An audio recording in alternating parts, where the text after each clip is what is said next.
ये काहे का आंदोलन है? रोड पे सो गया क्या? पानी आ गया तो?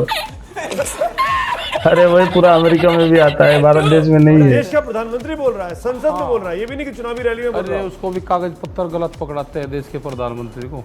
गलत प्रधानमंत्री को गलत बोल रहे हैं, प्रधानमंत्री गलत उसको कागज देते, प्रधानमंत्री को गुमराह कर रहे हैं, कागज गलत देते, प्रधानमंत्री को गुमराह कर रहे हैं। उनसे एक भाषण कौन गुमराह कर रहा है? पीएमओ के जो अधिकारी होंगे वे दे रहे हैं। उन्होंने प्रधानमंत्री को अपनी समझ नहीं है। एक बयान, प्रधानमंत्री जननेता नहीं है। नहीं ऐसा नहीं, उनको एक बयान दिलवा दिया। प्रधानमंत्री को जननेता नहीं है, समझदार नहीं है। आप क्या कहना चाहते हैं? सहारनपुर में एक बयान उनसे दिलवा दिया। तू है कौन रे? कैद साहब, आपने बड़ी बात कह दी है। नहीं मैं कह रहा हूं आपने प्रधानमंत्री का नाम लिए बगैर हमला कर दिया प्रधानमंत्री पे, उन पे गलत कागज पकड़ा देश के प्रधानमंत्री है वो, हमारे प्रधानमंत्री है वो, देश के प्रधानमंत्री। आपका प्रधानमंत्री, देश का प्रधानमंत्री, हमारा प्रधानमंत्री अपील कर रहा है कि आप घर लौट जाइए, हम बातचीत करने को तैयार है। वो अकेले बीजेपी का नहीं है। कहाँ का बीजेपी का? देश का प्रधानमंत्री बोल रहा है, संसद में खड़े होकर बोल रहा है कि कानून में संशोधन संभव है। देश का प्रधान बातचीत, आप जो कमेटी होगी बातचीत करेगी। अच्छा एक मिनट, मान लो बीजेपी का प्रधानमंत्री है तो आप उसी बीजेपी का ना जिसको आपने वोट दिया। आपने भी बीजेपी को वोट दिया क्या? अपना प्रधानमंत्री ये बोल रहा है।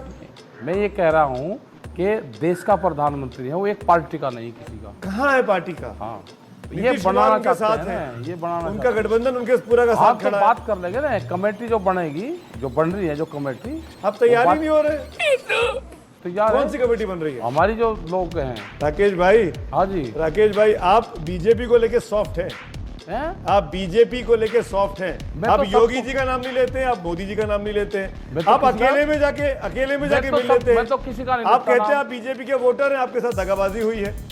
आप बीजेपी को लेकर सॉफ्ट है ना? कि वोट का अधिकार सबका है। हाँ बिल्कुल है, ठीक है, पर आप बताता नहीं है कि मैंने किसको वोट दिया। ना मैं कहते हैं मैंने वोट दिया, मेरे साथ दगाबाजी हुई। नहीं मैं तो बता रहा हूँ ना, मैंने बीजेपी को दिया वोट। हम तो नहीं पूछ रहे थे, आपने अपने बताया, किसी ने नहीं पूछा आपसे। अब मैं आपसे पूछूंगा आपने किसको दिया? मैं नहीं बताऊंगा।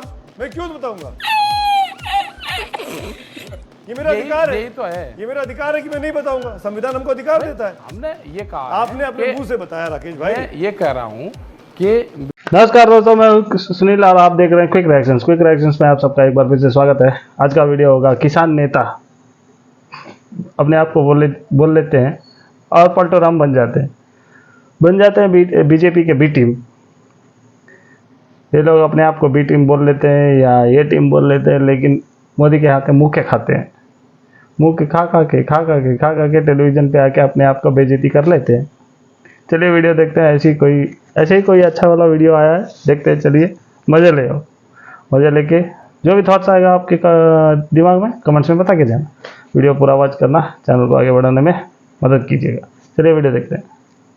मेरी वाइफ और हम दोनों इकट्ठे गई, उसने किसी को वोट दिया। आपकी बीजेपी के साथ क्या अंडरस्टैंडिंग चल रही है? हमारा कोई नहीं चल रही। गाजीपुर बॉर्डर सुर्खियों में है, सिंगू बॉर्डर और टिकरी बॉर्डर हमारा हेड ऑफिस भी ऐसा क्यों? कहाँ गए योगेंद्र यादव? हमारा मंच भी वही है और हमारे पंच भी वही है, फैसला वही होगा। सारी की सारी सुर्खियां के नहीं, हम कुछ नहीं है, हम 40 लोग हैं जो भी है। फिर आप शाम होते होते आप भावुक हो गए। नहीं आपके आंसू आ गए, आप रो दिए। इतना मजबूत आदमी रोता क्यों है? दिखावा करने के लिए। आपके आंसुओं ने आपको सबसे बड़ा किसान नेता बना दिया।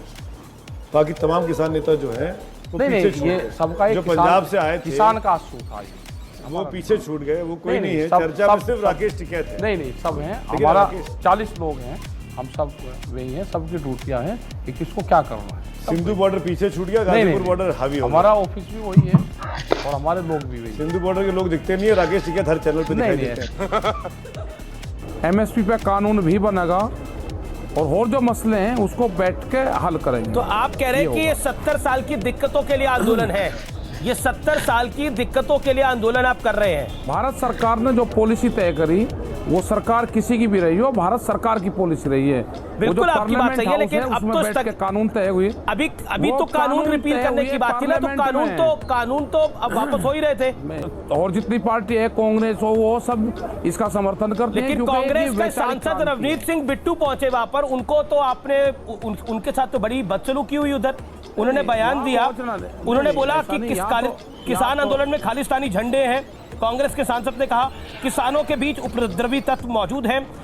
उन्होंने ये भी कहा कि अल्ट्रा मॉइस्ट, कह रहा हूं कि जो इस आंदोलन में घुस गए हैं। ये हाँ, ये जो ट्रैक्टर आ रहे हैं वही तो हैं कि आंदोलन करना बहुत आसान है, लेकिन एक बार चीज जब हाथ से निकल जाती है, ये शेर की सवारी है। जब तक आप बैठे रहेंगे आपको मजा आएगा, लेकिन जब आप उतरेंगे ये शेर आपको ही खाएगा।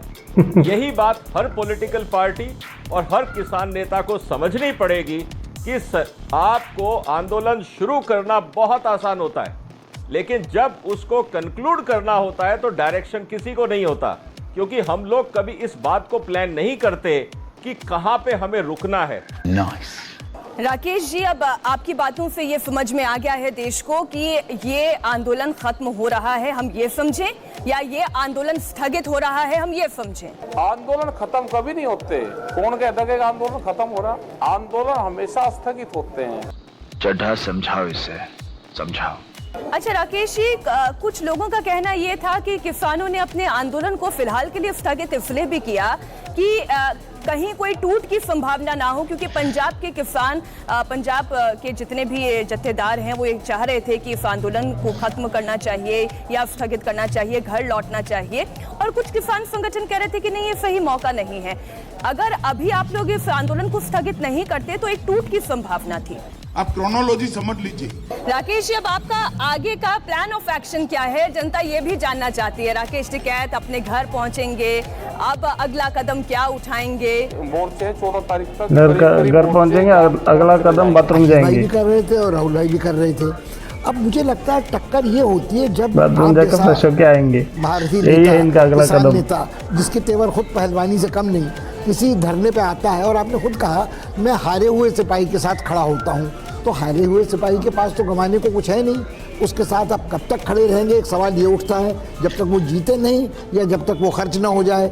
एक बात, दूसरी बात ये है जो ये टक्कर है कि हम जो भाषा को लेकर भी गड़बड़ हो रही है कि आपने कहा भूत भगाना है, भूत झाड़ना है, लोग गलत समझते हैं गाली क्या है गाली क्या नहीं है। मगर मेरे ख्याल में जब ये बहस बढ़कर भाषा बोली पहनावे से वहाँ जाती है कि खा पंचायत तय करेगी या अदालत तय करेगी, कोई झाड़ने कोई झाड़ू लेके भूत भगाने भी नहीं जाएगा, लात मारकर भूत भगाने वाला भी कोई नहीं पहुँचेगा। मगर उतनी ही बड़ी दिक्कत ये है कि अगर खाप पंचायत तय करे कि जात के आधार पर, गांव के आधार पर, सूबे के आधार पर कब न्याय होना चाहिए, कैसे न्याय होना चाहिए, तो वो भी न्याय नहीं है।